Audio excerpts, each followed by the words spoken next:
Salut tout le monde, aujourd'hui je vous retrouve pour parler de Pinterest parce que je trouve que c'est un réseau sur lequel j'insiste pas assez malheureusement et ça tient à plusieurs choses en fait. C'est que déjà, je vais être honnête avec vous, Pinterest malheureusement c'est pas le réseau social que je maîtrise le mieux. J'arrive à avoir des bons résultats avec Pinterest, enfin des résultats à peu près corrects, mais ça n'a rien à voir en fait avec les résultats d'autres blogueurs que je peux voir qui eux pour le coup ont vraiment du trafic en quantité astronomique grâce à ça. Et du coup, même si on me l'a souvent demandé, il y a beaucoup de personnes qui m'ont dit « Ah mais moi j'aimerais bien que tu crées une formation sur Pinterest ». Et le fait est que je ne maîtrise pas ce sujet-là, donc je me voyais vraiment pas vous proposer une formation sur un sujet que je maîtrise pas. Et fort heureusement, j'ai mon collègue Boris du blog Créer sans limite, dont je vous avais déjà parlé, qui fournit un travail de qualité sur ses articles, sur ses contenus, sur tout ce qu'il peut nous proposer, qui a sorti justement une formation comment booster son trafic avec Pinterest. Et vu que Boris est gentil, il a accepté de vous faire une remise de moins 40% sur cette fameuse formation, à condition que vous cliquiez en fait sur le lien qui se trouve dans la barre de description. Donc si vous aviez envie de vous former à Pinterest justement, c'est l'occasion. La remise est de moins 40% et elle sera valable jusqu'à dimanche seulement, donc profitez-en bien. Et comme je vous le disais, moi je suis vraiment pas très forte avec Pinterest et honnêtement je prends pas suffisamment le temps de travailler là-dessus parce que je trouve que ça m'attire déjà des résultats relativement satisfaisants au regard du temps que je passe dessus, mais aussi parce qu'il y a des tas de trucs à chaque fois je me dis mais je ne comprends pas en fait, je comprends pas pourquoi cette épingle là fonctionne, je ne comprends pas pourquoi celle-ci n'a pas fonctionné, enfin je suis un peu perdue, je me laisse un peu porter par le cours des choses sur Pinterest. Et du coup je me suis dit que j'allais peut-être plus vous parler de mon expérience que de vous donner des conseils réellement là-dessus parce que malheureusement je suis peut-être pas la meilleure personne qui puisse vous donner des conseils sur Pinterest. Pinterest, j'ai découvert ça pour mon blog, j'entends, en février il me semble, et dès février ça m'a tout de suite rapporté une vingtaine de visites par jour, ce que je trouvais génial parce qu'à l'époque en février j'avais pas encore autant de visites que ça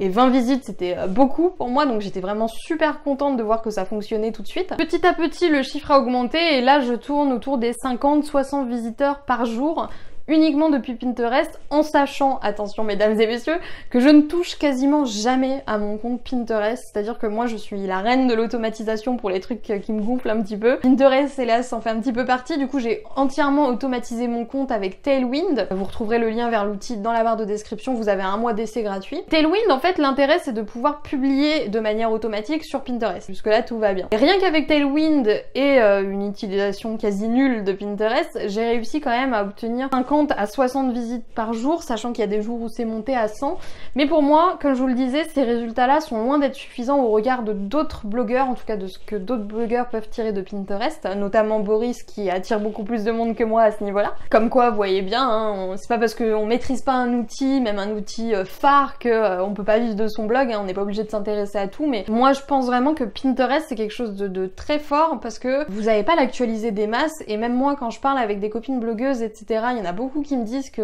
elles épinglent quasiment jamais et elles ont quand même du trafic en continu depuis ce réseau-là. Donc je persiste à dire que c'est important que vous soyez dessus, sachant que, donc moi comme je vous le disais, c'est entre 50 et 100 visites les bons jours sur Wonder Wild Queen. Par contre j'ai pu faire l'expérience avec mon autre blog, mon blog collaboratif avec Elodie d'Objectif Lune Coaching, Zone Magique, avec la chouette maintenant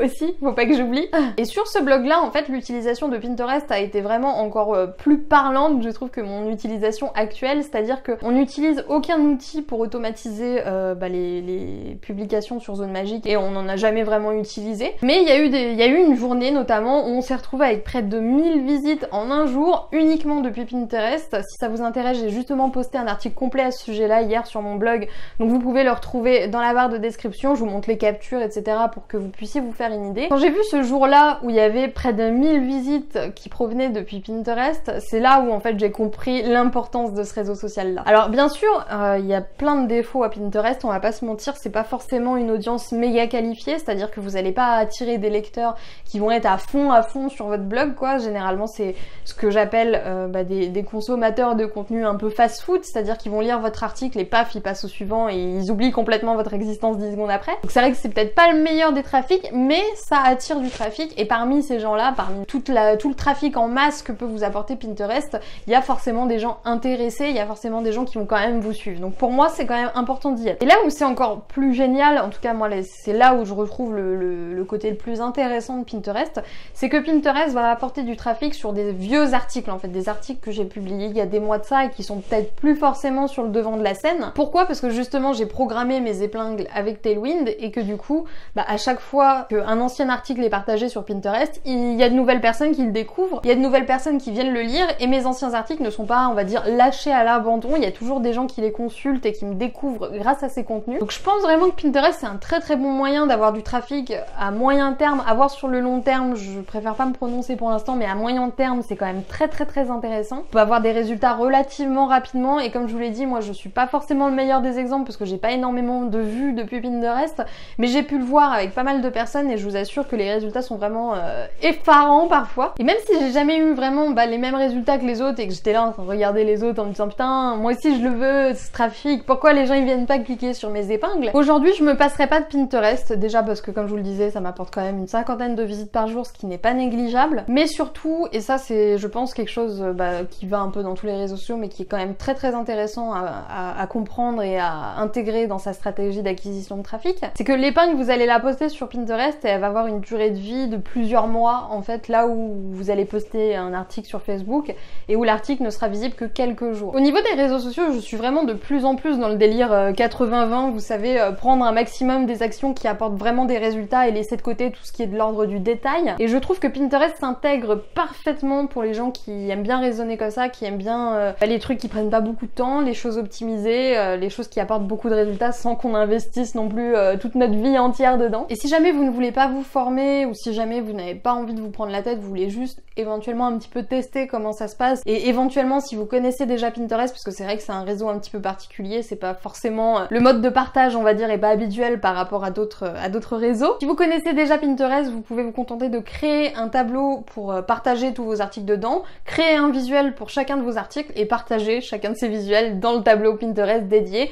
et voir déjà tout simplement si ça vous rapporte du monde. Maintenant c'est vrai que ça reste quand même relativement insuffisant, pour moi c'est quand même indispensable derrière de mettre du Tailwind. Après quand même, je le redis, je suis clairement pas la meilleure personne pour vous donner des astuces sur Pinterest. À nouveau, la formation de Boris qui se trouve dans la description sera beaucoup plus claire que moi et beaucoup moins déstructurée on va dire. Mais moi je pense que ce qui est vraiment important sur Pinterest, donc c'est partager ces articles et surtout les réépingler régulièrement dans des tableaux sans arrêt. Bien sûr, on n'a pas le temps non plus de passer sa vie sur Pinterest à partager, donc ce que je vous recommande c'est d'opter pour un outil payant comme Tailwind, sachant que Tailwind ça coûte 14$ par mois avec le lien en bas. Vous avez un mois d'essai gratuit et un crédit de $10 je crois si jamais ça vous intéresse. Donc ça coûte une quinzaine d'euros par mois Tailwind, mais si jamais vous êtes un fervent adepte de la pub Facebook, moi je vous assure que j'ai fait le calcul et même avec mes petits résultats, ça reste toujours plus rentable que la pub Facebook parce que là vous payez 12€ par mois, vous automatisez vos épingles et derrière moi ça m'apporte en tout cas 50 visites par jour et comme je vous le disais il y a des blogueurs pour qui c'est beaucoup plus que ça,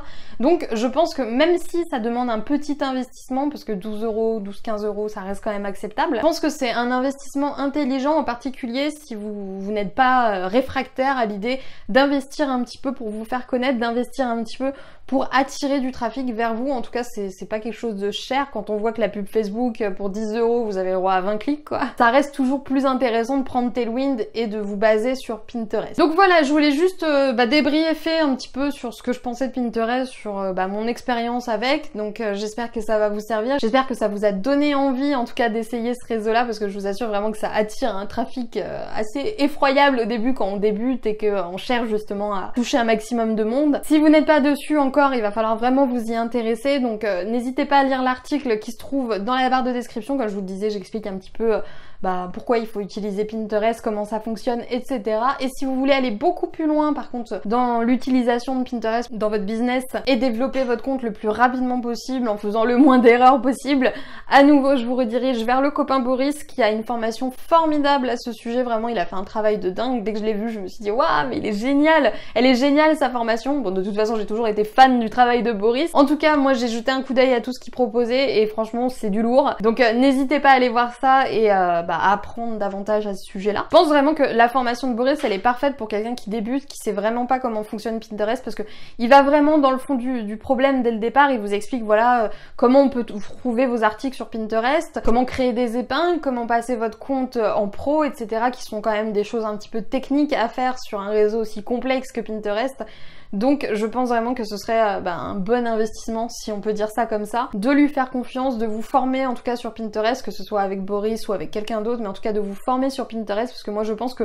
c'est un réseau qui est en pleine expansion, avec lequel on peut toucher beaucoup de monde et auquel tous les blogueurs ne sont pas encore complètement habitués, donc vous avez encore potentiellement une chance d'avoir un petit peu d'avance sur la concurrence, et on adore prendre de l'avance sur la concurrence, n'est-ce pas? Du coup, moi je vous laisse là, je vous dis à demain pour une nouvelle vidéo sur la chaîne de Wonder Whale Queen. N'hésitez pas à partager votre expérience sur Pinterest dans les commentaires, me dire si vous l'utilisez, si vous l'utilisez pas, si vous avez des résultats, si vous n'avez pas de résultats, je serais ravie d'avoir votre expérience aussi. Et du coup, je vous laisse là.